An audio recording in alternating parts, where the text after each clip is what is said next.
Hi there, Gary Fong here. So today we have my friend Gene Williams who makes these beautiful ice sculptures, and today my assignment is to make these look beautiful. Now this is what we've done. White seamless background on just a regular table. Okay, super cheap, 9 foot. We don't need 9 foot, we could do 4 feet. Only 2 speed lights, which is the maximum for me typically. That's all I want to do. So let me show you the key pieces to this. I want to make the ice stand out and look bluish because it's ice. And so what I have here is the black Lightsphere collapsible snoot, and I have the blue color dome on it, and just for a little bit more intensity I have a blue tab inside as well. I've got the dome inversed like this because I don't want to spill light and make flare, and so this way I get basically a more kind of a more direct flash at it, and so it looks like that, which is really cool. Now this, we're going to ignite the ice. We're just going to want to go boom and just make it all massively blue. So what I have here today is I have a Sony A77 with a 20mm lens. Now, why would I use a wide-angle lens? The reason why I want to use a wide-angle lens is because when I'm shooting products like food or something like that, when you sit down, you want to see like the table kind of spread out. You don't want to have like this telephoto look like you're looking at a baseball pitcher on a mound or something like that.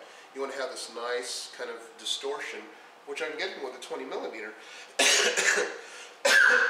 which is nice. Now, I have the Photic Slave, which you can do just the regular, this is a Sony, you could do, you know, the infrared system and everything like that, which would be much cheaper.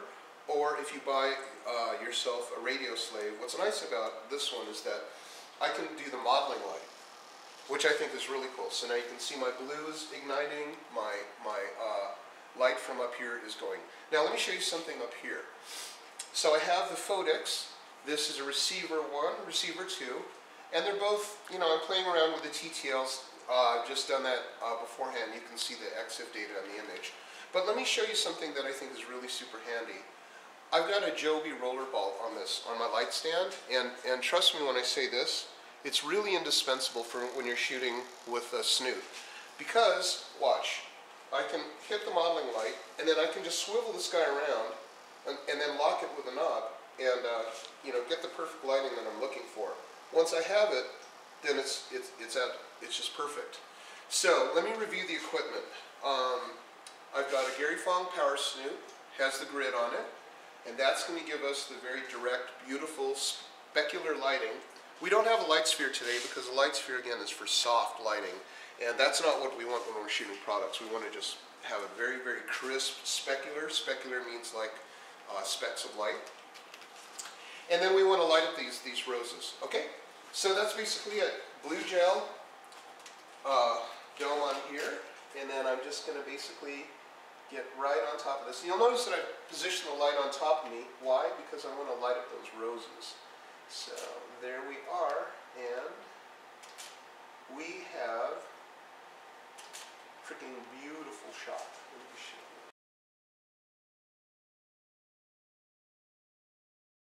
you. Light. So if I didn't have my gear, we'll just do kind of an A-B comparison. Okay. So it's just kind of regular light right here, and there. So this is basically what that would look like, just regular without the flash, and then skip, and that's what it looks like with the lighting. So just check out the roses and the shadows, but we've lost the ice. We can't see the sculpture at all. The reason why we're able to see all this texture and everything like that is the lighting. See the dots on there? That's coming from the power snoot, and that overall blue cast is coming from the power grid on the side, or the black Lightsphere collapsible. Cool, let's do some more. Okay, so here we are again with another product from Gene Williams' Frozen Rose Ice Sculptures. This one we have a rose embedded inside the ice, and it's beautiful. And that rose ain't going nowhere anytime soon, I gotta tell you that. It's not going to wilt either. In fact, this could be a fossil someday. Alright, anyway, the first one I'm going to do is no flash, just so that you can kind of see what we would be dealing with had I not used my gear that I explained earlier. Okay, so this is what we have. And it really, honestly, looks like someone shot a goldfish in the water and that's just all a bunch of blood. Just anyway, not really, but it just doesn't, it's not a rose. That's not a rose. Okay, let's make a rose out of it. So this is how we're going to do it. This time, what I have is I've got my red kicker right here, and I've got the same light coming in from the top. Now, the red kicker, the reason why I have the red one on is because I want to show those petals, and they're red, so I want them to be red, and that's what it's for. It's going off the top because I've kind of played around with the angles.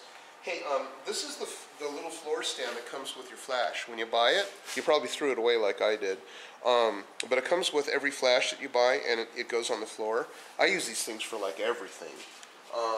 In fact, on everything I shoot, I try just to have one light stand and the floor thing, just because all those years of carrying around lots of equipment, I have issues, and they keep occurring.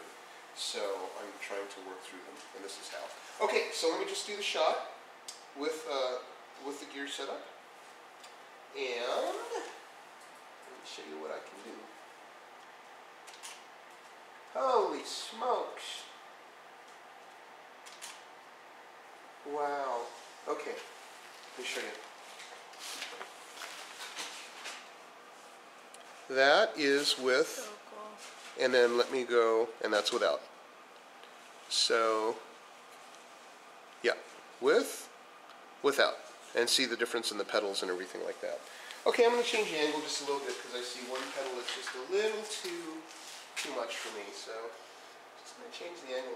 And again, I'm using a wide angle lens because I want this ball to come at me.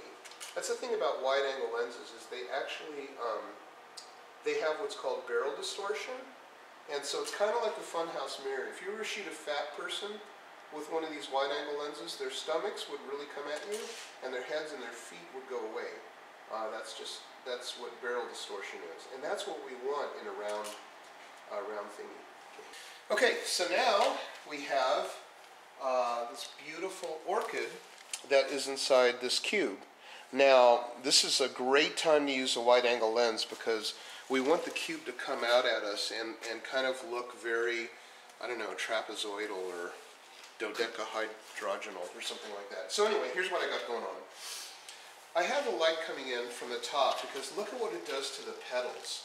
You see, it just really brings out the shape, the three-dimensionality of the petals. It almost looks like we're outdoors and the light's coming down on them. Now I've got the green kicker here because there's very little color in here except for the green back there on the stems. And these colors won't get interrupted. But what I also like about the green is it's going to take those corners and it's just going to like give them kind of a really interesting shimmer. Okay, so let's do the first picture just with no flash. So to show you. Now this one's actually got a nice little LED light on the bottom. So let's see. Yeah, that's my angle right there. No, that's not my angle. This is my angle. So that one's in the tree. Because I want this guy to be the main.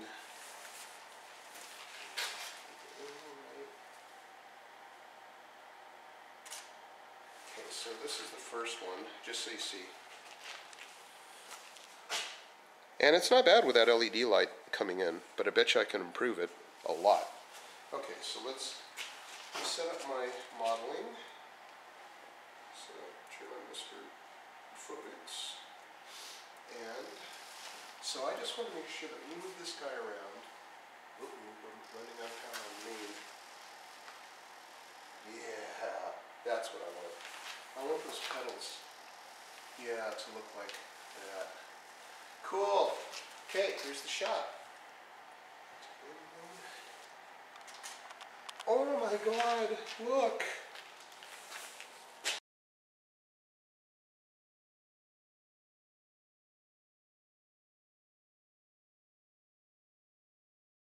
So, last in the series, we have a bouquet of tulips in here.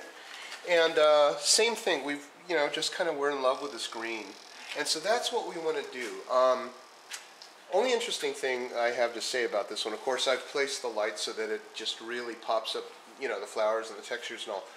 But I got to show the tulips. I can't be in an angle where I can't see the tulips. So I'm just going to be kind of in an angle where I can see the tulips, but also show how it reflects around on the other surfaces. So let's just do that. And it's okay. I don't know. It's pretty hard to believe that this is the same moment.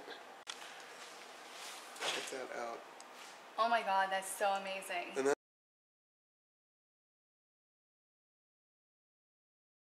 okay, so check out the size of this one. It's awesome. This is another Frozen Rose specialty by Gene Williams. Anyway, so we've got it in the frosty style. And so we've got a blue gel on right now, and the blue gel is just going to give a nice, kind of an icy glow to the whole thing. And then we have this light right here, and it's doing nothing but giving texture and quality of light to the flowers. So two lights, one for the base, one for the flowers. Okay, as always, I'm going to do one without anything, just to show you the A/B comparison. So let's do just regular shots. Okay, so this is what we would get in regular world. Looks like I took it on my iPhone. Okay, so let's turn on my boys. Turn on my boys. Okay, let's do the modeling light. There you have it. Beautiful texture on the flowers. And again, 20mm lens gives me this nice rectilinear distortion.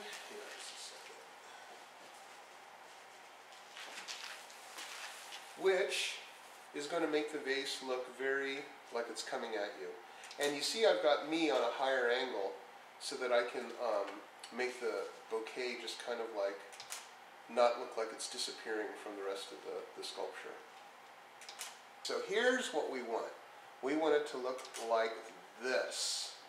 And this is what I'm talking about. Holy smokes, look at the difference there. Okay, so let's look at the other. So that's just regular, and that's with my guys.